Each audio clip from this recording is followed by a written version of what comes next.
My name is Jade Marquez, and right now my 9 to 5, I work for Lumen Technologies. My title is Senior Lead Digital Experience Manager. I'm scared every day, but recently I've learned you never know if you don't shoot your shot. And most of the time, if you just try, like take that one step and that second step, it either works out very well for you, and it's like a wonderful surprise and like an ego boost, or you learn a very valuable lesson or lessons that you carry with you forward. I think, especially at Lumen, we have a fabulous female leader, Kate Johnson, who I think we're all obsessed with. And so that's amazing. I think that kind of like really lights a fire under you when you see your leadership out there being amazing, transforming the company. It gets people intrigued. Like, maybe I do want to be in a leadership role. Like, maybe I do want to put myself out there. And I think that's a decision that everybody needs to make. I feel like women especially have this expectation of themselves.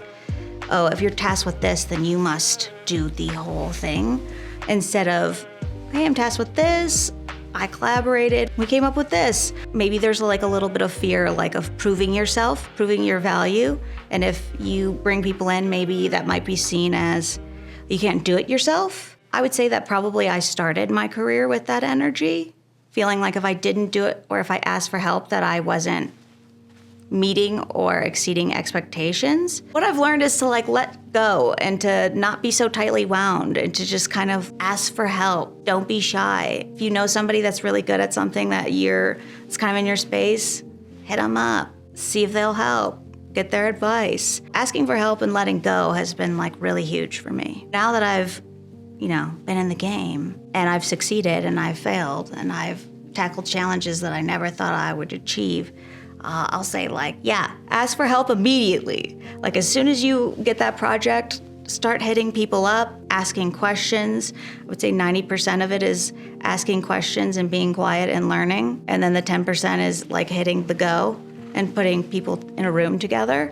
Like a team, everybody has their place and it's usually what they're good at. And then all of a sudden you get synergy. And so people can start picking up things that necessarily weren't in the description or, the assumption of your responsibility in the beginning. I love like that teamwork. I love looking around the room and being like, okay, well, if anybody could do it, it's definitely us. And not like, if anybody could do it, it's definitely me. It's like, no, it's us because I couldn't do it by myself.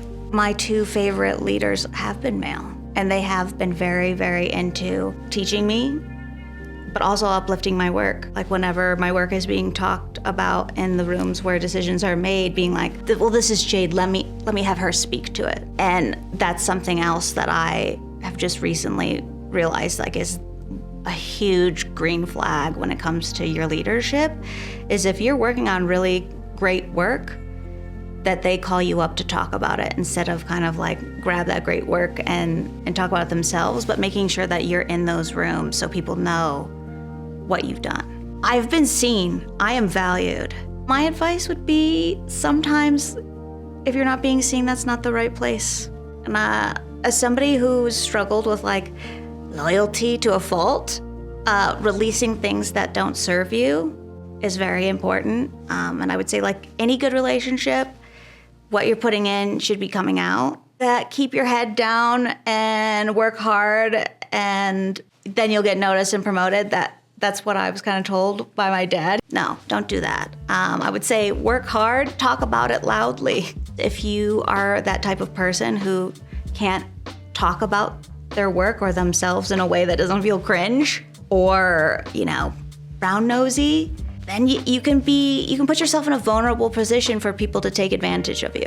Proudest moments, when I worked for the Colorado Technology Association, one thing that brought me a ton of support and taught me a lot of things that I didn't realize that I needed to learn was participating in their Young Professionals Board. And so I wanted that for other folks, so started the Colorado Technology Association YoPro, where they can have speaking and leadership and thought leadership in the organization, have better networking opportunities, but also kind of start getting that board service experience.